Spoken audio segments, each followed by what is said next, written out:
இன்னைக்கு நம்ம வீடியோவில் செட்டிநாடு ஸ்டைல் வஞ்சரம் மீன் வறுவல் எப்படி செய்யலான்னு பார்க்கலாம்.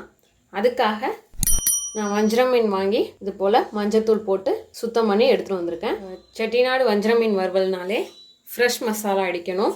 அதுக்காக வரமிளகாய் 3, 1 டேபிள் ஸ்பூன் தனியா, 1 டீஸ்பூன் மிளகு, 1 டீஸ்பூன் சீரகம், 1 டீஸ்பூன் சோம்பு, 1 டீஸ்பூன் இஞ்சி பூண்டு பேஸ்ட், 2 டீஸ்பூன் தனி மிளகாய் தூள், 2 பெரிய வெங்காயம் ரஃப்பாக கட் பண்ணது, ஹாஃப் லெமன், தேவையான அளவு உப்பு, நான் 1 டீஸ்பூன் எடுத்திருக்கேன், கருவேப்பிலை சிறிதளவு.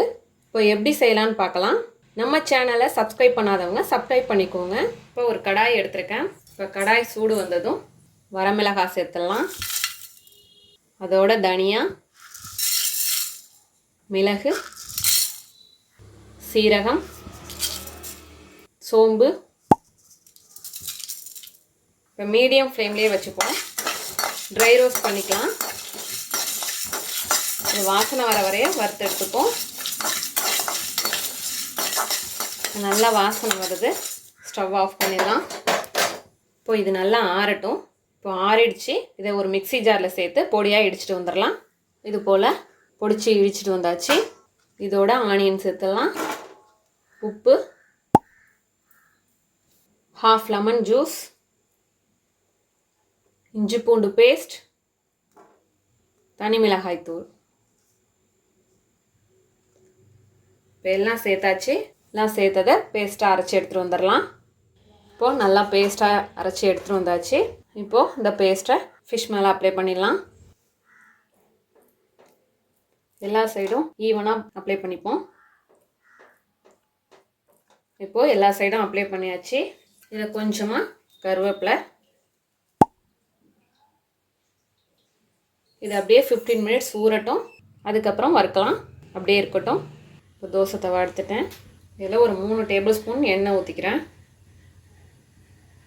இப்போ எண்ணெய் நல்லா சூடாகிடுச்சு. இதில் அப்படியே கருவேப்பிலை போட்டுக்கலாம். இப்போ ஃப்ளேமை கம்மி பண்ணிட்டேன். இப்போ இது மேலே அப்படியே நம்மளோட ஃபிஷ் எடுத்து வச்சிடலாம்.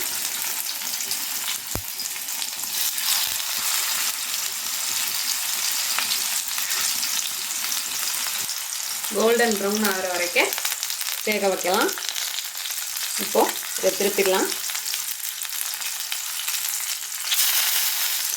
இப்போ எல்லா சைடும் கோல்டன் ப்ரௌன் வரைய வறுத்து எடுத்துப்போம். இப்போ எல்லா சைடுமே நல்லா வெந்து வந்துடுச்சு. இதை அரிச்சு எடுத்துடலாம்.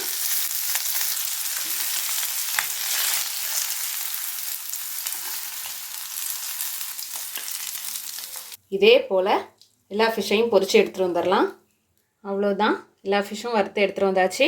நம்மளோட அருமையான அற்புதமான செட்டிநாடு ஸ்டைல் வஞ்சரம் மீன் ஃபிஷ் ஃப்ரை தயாராகிடுச்சு. இதே போல் நீங்களும் உங்கள் வீட்டில் செஞ்சு பார்த்துட்டு எப்படி வந்துச்சுன்னு கமெண்ட்டில் சொல்லுங்கள். இந்த வீடியோ உங்களுக்கு பிடிச்சிருந்தா லைக் பண்ணுங்கள், ஷேர் பண்ணுங்கள், சப்ஸ்கிரைப் பண்ணுங்கள். தேங்க்யூ.